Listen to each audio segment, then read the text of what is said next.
Bu qəlyan altıya kisə verilmiş dana bellətindən istifadə etmişəm.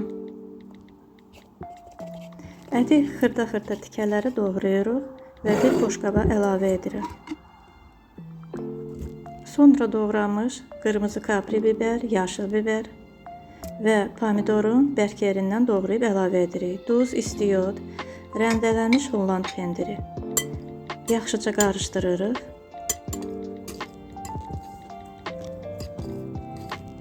Və xəmirin üzərinə çəkmək üçün maye hazırlayırıq. Yarım stəkan duru yağ, yarım stəkan sudan. Bu 2 yumurtanı da yaxşıca çalırıq. İndi isə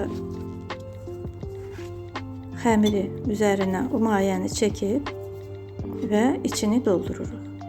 Yaxşıca büküb əvvəlcə yumurtada o üz bu üz isladıb, sonra da qaleta ununa əlavə edirik. Və buyurun, hazırdır. Siz də sınayın.